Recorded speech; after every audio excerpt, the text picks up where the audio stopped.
Bonjour à tous et bienvenue dans cette seconde partie de la vidéo sur l'analyse des différents matériels que l'on peut utiliser en musculation.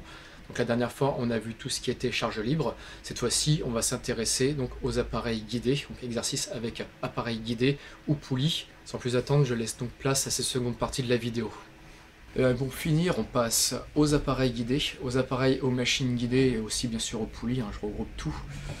Donc, des fois certaines machines n'utilisent pas les poulies, mais bon je vais faire un ensemble. Donc déjà le premier avantage c'est qu'elles sont sécuritaires et elles seront donc l'idéal pour un apprentissage.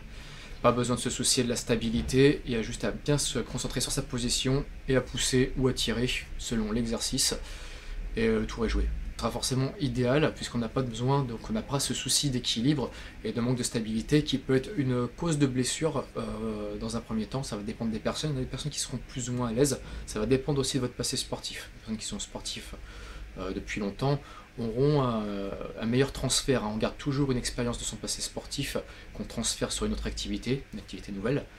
Et donc les personnes qui ont été très actives auront moins de problèmes de déséquilibre. Mais bon, dans l'ensemble, il y aura moins de problèmes de déséquilibre et donc aussi, une fois de plus, un côté sécuritaire avec l'utilisation des machines.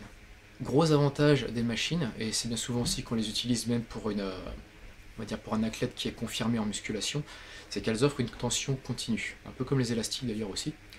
Donc, ce qui va permettre de pouvoir avoir une contraction progressive du début à la fin, de ne pas avoir par exemple, je vais prendre un exemple très simple, c'est les écartés aux haltères. Arrive un moment où vous n'allez plus avoir de tension, notamment quand les poids arrivent à hauteur des épaules, et finir le mouvement, vous pouvez le finir et essayer de contracter volontairement, mais en gros les haltères ne vont plus offrir de résistance, à droite à la verticale, donc normalement c'est sur le côté pour ramener qu'il y ait l'effort pour le pectoral. Et là, vous n'allez plus l'avoir, ce qui ne sera pas le cas avec les poulies. Vous allez avoir donc l'effort en continu, et ça, c'est très très intéressant. De même que la résistance aussi sur les poulies et les machines qui utilisent les poulies est plus douce. Donc, même si vous avez un cadre rigide sur un développé, après c'est vrai que ça va dépendre des machines, mais pour les machines à poulies, on va dire que la résistance est plus douce, à charge égale. Donc vous allez avoir moins de tension sur les articulations, forcément moins de tension sur le muscle, ça peut avoir une petite différence au niveau du développement, mais bon, parfois il vaut mieux faire le choix de peut-être avoir un exercice qui crée moins de tension sur le muscle et aussi parallèlement moins sur les articulations pour pouvoir durer. Donc il faut savoir une chose, c'est qu'effectivement elles sont plus douces en termes de résistance sur les articulations. Bon, comme je le disais juste avant, c'est que ça va dépendre aussi donc, des exercices pour la résistance plus douce, parce qu'il y a des exercices guidés, et je fais notamment allusion surtout au Smith Machine, où là il n'y a pas vraiment de... Bon, la barre est un petit peu ralentie, mais on peut avoir un stress équivalent à des charges libres, et notamment la barre. Donc certaines de ces machines vont vous permettre de travailler en lourd, avec un côté sécuritaire, toujours une fois de plus de stabilité. Bien souvent aussi quand on veut travailler en lourd, on cherche aussi ce côté de stabilité, c'est nécessaire de l'avoir. Donc si vous faites des compétitions de développé couché, s'entraîner en lourd sur une Smith Machine, c'est pas forcément l'idéal. Il faut toujours se rapprocher de l'activité spécifique et avoir quelques exercices à côté en assistance. Et ça j'en parle sur ma vidéo de l'entraînement en force, si vous êtes intéressé sur le sujet. Donc certaines machines peuvent se prêter au travail en force, cas de la Smith Machine pour le développé militaire notamment, par exemple. Et sur les tirages, parce que sur les tirages, vous n'avez pas beaucoup d'options, mis à part de lester aux tractions, mais si vous n'arrivez pas à faire de traction et que votre but est d'y arriver, vous pouvez charger un petit peu sur la poulie et faire pourquoi pas un 5x5, c'est tout à fait faisable. Donc même aussi au tirage horizontal, mais qu'il faut se placer aussi, il faudra faire attention aux vos lombaires. Mais ça peut être envisageable, un travail en force peut être envisageable sur quelques appareils sur machine, enfin sur quelques exercices sur machine. J'insiste sur le fait qu'ils doivent être forcément polyarticulaires. Ça peut être faisable tant que c'est sur polyarticulaire. Ne vous allez pas vous amuser à faire un test maxi ou un 3x3 à l'écarter à la poulie, ce serait complètement débile. C'est déjà débile de le faire aux haltères, ce sera encore plus de le faire à la machine. Bien, passons maintenant aux inconvénients. Pour certaines de ces machines, elles auront les mêmes inconvénients que la barre libre, savoir donc créer de grosses contraintes articulaires. Ça va être sur les machines qui sont rigides et notamment qui n'ont pas de trajectoire de mouvement étudiée, mais bon, à l'heure actuelle, c'est plus vraiment le cas. Beaucoup de machines ont des trajectoires convergentes. C'est très rare d'avoir les machines maintenant, on pousse très droit, sauf si vous avez une salle qui est équipée un petit peu à l'ancienne. Et certaines machines comme la Smith Machine, pareil, donc c'est ni plus ni moins qu'une barre avec reliée à une chaîne, donc pareil, il y aura des inconvénients là-dessus. Donc sur certaines machines vont avoir les mêmes inconvénients que la barre, pareil pour les tirages aussi. Si vous ne dissociez pas, des fois, si vous avez quelques contraintes articulaires, bon, faudra peut-être changer la prise de main, ça peut arriver sur certaines machines. Gros inconvénient aussi qu'elles auront par rapport à la manipulation de poids libre, elles ne travaillent pas les muscles stabilisateurs, ni l'équilibre, ni la proprioception. Et seront pour moi adaptées dans un premier temps quand vous êtes débutant, et après il faut quand même aller progressivement et assez rapidement vers les poids libres, parce que si vous vous contentez des machines trop longtemps, et ben vous allez avoir un apprentissage sur appareil libre qui sera difficile. Ce serait dommage parce que vous allez déjà acquérir une certaine force et du coup vous allez être obligé de manipuler des poids assez légers pour pouvoir déjà vous soucier de la stabilité, et vous allez perdre du temps. Donc travailler quelques semaines au début pour gagner un petit peu de force, vous familiariser avec les mouvements en musculation et après basculer assez rapidement donc, sur tout ce qui est charge libre, sauf si une fois de plus vous avez peut-être des soucis autres qui ne vous permettent pas de manipuler les charges libres, ou si vraiment vous voulez vous contenter d'entretien et que vous n'avez pas spécialement envie d'utiliser les charges libres, à ce moment-là vous pouvez vous contenter des appareils guidés en permanence. Mais dans le cas inverse, essayez de faire votre apprentissage et au bout de quelques semaines, basculer sur les charges libres. Et autre gros inconvénient, c'est qu'elles ne conviennent pas forcément à tout le monde. Une machine c'est strict, c'est étudié d'une certaine façon, ça peut y avoir des réglages en fonction de votre stature, mais quand vous avez une corpulence qui est un petit peu hors norme, j'ai envie de dire, si vous êtes très grand, si vous êtes plutôt petit, si vous avez un surpoids qui est relativement important, vous risquez d'être pas à l'aise déjà sur les machines, elles risquent de pas du tout être adaptées pour vous, c'est des bras assez longs, vous allez vous retrouver avec les bras sur un développé avec les coudes à peine fléchis, vous allez vous exploser les épaules. Vous allez peut-être aussi courber parce que pour rentrer dans la machine, même pour rentrer dedans, vous placez sur une presse. Si vous avez un abdomen qui est relativement assez imposant, vous n'allez pas être bien, vous allez vous étouffer plus qu'autre chose. Et à ce moment-là, peut-être qu'il faudra vous orienter vers d'autres pratiques, peut-être soit des machines qui peuvent vraiment bien se régler, soit des exercices libres avec petite charge s'il s'agit d'un apprentissage. Si vous êtes un petit peu en surpoids, peut-être travailler en statique, parce que des fois, même sans charge, juste des flexions de jambes, ça peut créer des gros stress sur les hanches et les genoux. Donc à ce moment-là, peut-être essayer de perdre un peu de poids en parallèle, trouver d'autres exercices, même s'ils ne sont pas polyarticulaires, faire un peu de chaise en isométrique. Donc là, il n'y a pas moins de contraintes. Voilà, je m'écarte un peu du sujet, mais bon, si ça peut aider certains, c'est toujours ça à prendre. Et une fois que vous auriez perdu un peu de poids, que vous pouvez utiliser les appareils, donc là après prendre cette option là. Si vous êtes trop grand ou trop petit, ne vous risquez pas à utiliser des machines qui vont faire plus de mal que de bien. Directement apprentissage à la barre, quitte à faire du squat avec un bâton dans un premier temps, ou développer juste avec la barre de 10 kg, ou même avec une barre plus petite dans un cas d'un apprentissage, même si vous ne la posez pas sur le rack. Il faut vous adapter en fonction de vous. Et bien dans quel cas les privilégier, je ne vais pas arrêter d'en faire allusion, ce sera surtout dans le cas d'un apprentissage. Pour apprendre le mouvement, pour rentrer un petit peu dans l'activité en musculation, quand on est débutant, qu'on n'a jamais touché une barre de sa vie, c'est vraiment l'idéal. Et après, donc, avant de basculer vers les charges libres, c'est une étape pour plus ou moins indispensable, on va dire, dans un premier temps, quand on apprend la musculation. Ça peut être pas mal de finir sur les appareils, quand on commence à être fatigué sur une séance, difficile de garder une grosse intensité du début à la fin, et surtout une bonne gestuelle de mouvement.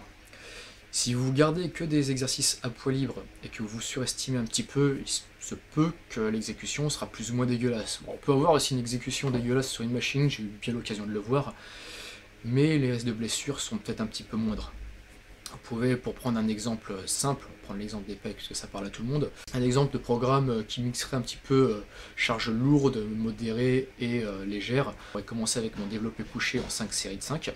Donc bien sûr à la barre, puis enchaîner sur un exercice un peu plus léger aux haltères comme un développé incliné, donc manipulation de charge un peu moindre. D'ailleurs pour information, pour avoir plus ou moins le rapport, c'est 70%, donc le total des deux haltères est égal à 70% de ce que vous pouvez développer sur une barre, développer ou tirer, ça va dépendre de l'exercice. Donc par exemple 4 séries entre 8-12 répétitions, donc séries un peu plus longues, et finir sur un mouvement d'isolation ou même polyarticulaire mais sur une machine. Donc ça peut être un écarté au vis-à-vis, 3-4 séries, 12-15 répétitions, voire 20, ou même un développé convergent. Vous allez pouvoir vraiment vous concentrer sur le mouvement. Et donc de finir votre séance donc, sur un appareil guidé, une machine. Par exemple pour isoler les écartés à la poulie vis-à-vis, pour travailler en série plus longue. Par exemple 3-4 séries de 12 à 15 répétitions, voire même 20. Ou même un développé convergent, pour finir, si vous voulez vraiment rester sur du polyarticulaire du début à la fin. Donc en fonction de votre séance, et donc de votre degré de fatigue, d'opter donc pour tel ou tel exercice. Donc vous pouvez très bien utiliser les trois types, exercice lourd à la barre, modéré haltère et un peu plus léger à la machine, sachant qu'on peut aussi les utiliser différemment comme on l'a vu juste avant.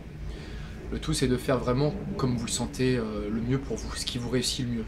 Donc on va passer à la conclusion. Une fois de plus, tous ces avantages et ces inconvénients, et pour moi les façons optimales d'utiliser ces différents exercices ne tiennent qu'à moi, c'est mon avis personnel, et il est possible que j'ai oublié certainement certains avantages ou inconvénients, je peux malheureusement pas penser à tout sur le moment, mais pour moi c'était ceux qui me paraissaient le plus important.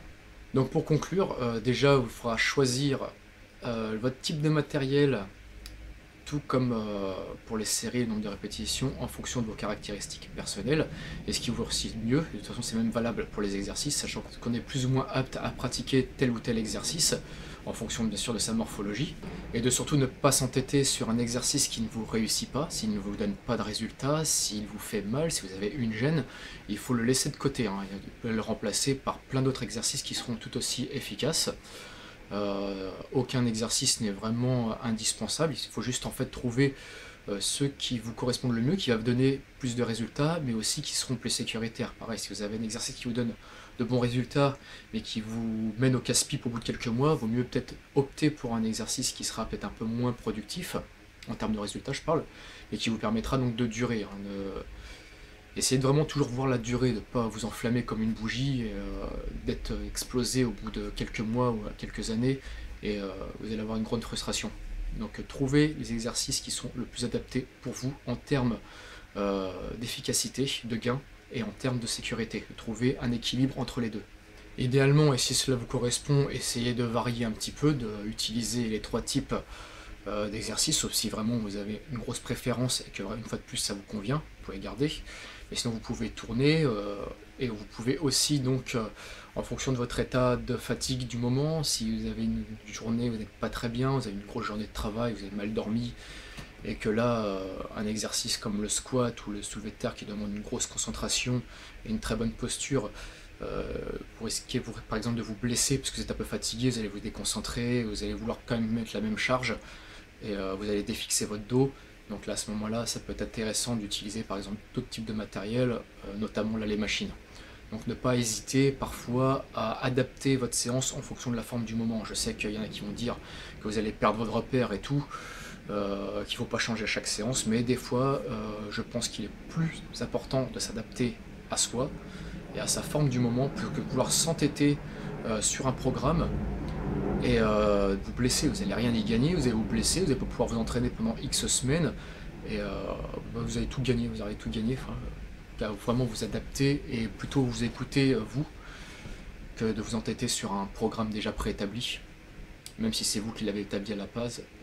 Chaque journée est différente, adaptez-vous aussi à la forme du jour. Si vous êtes un peu fatigué, déchargez un peu, c'est pas grave, on fera mieux la prochaine fois. Le tout c'est d'être actif, et de faire d'être régulier dans son activité sur X années, et pas d'essayer d'avoir une performance sur quelques mois et après ne plus pouvoir rien faire à cause d'une blessure. Ce serait dommage. Après c'est que mon avis, mais moi je vous le déconseille, honnêtement, je vous conseille vraiment de vous adapter à vous et à votre forme du moment. Donc je fais une petite parenthèse sur les élastiques que je n'ai pas évoqué, mais c'est un outil de travail qui est très intéressant. Vous allez remarquer, il est de plus en plus utilisé en préparation physique, il a toujours été utilisé, mais là encore de plus en plus, et même en musculation classique, où on va le coupler avec des entraînements à charge libre.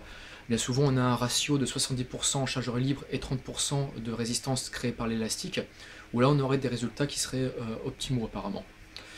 Ils sont doux, comme la poulie. Le muscle sera en position de faiblesse, moins la résistance de l'élastique sera importante. Plus le muscle sera en position de force, contraction maximum, et plus la résistance de l'élastique sera importante. Donc là je trouve que c'est vraiment l'idéal.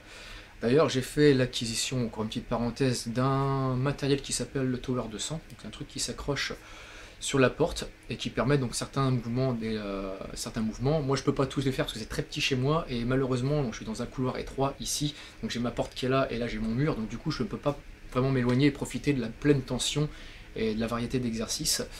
Mais dans une autre vidéo je pourrais vous montrer un peu ce que ça donne, puisque je n'ai pas vraiment vu de vidéo en français qui pourrait vous donner des indications si vous êtes intéressé par ce genre de matériel, si vous n'avez pas beaucoup de matos chez vous. Comme moi c'est le cas, hein. Je m'entraîne essentiellement aux haltères, j'ai un TRX et j'ai maintenant ce truc là, et je pense qu'avec ça on peut faire déjà pas mal de choses. Donc à l'occasion je vous le montrerai et je vous donnerai mon avis là-dessus. Mais je ne peux pas avoir vraiment un avis complet à cause de l'étroitesse, on va dire, de mon couloir, malheureusement. Mais ça vous donnera toujours une idée. Et voilà donc seconde partie de cette vidéo terminée. Je vous remercie de l'avoir regardé, j'espère que ça vous aura plu, et je vous dis à bientôt. Ciao.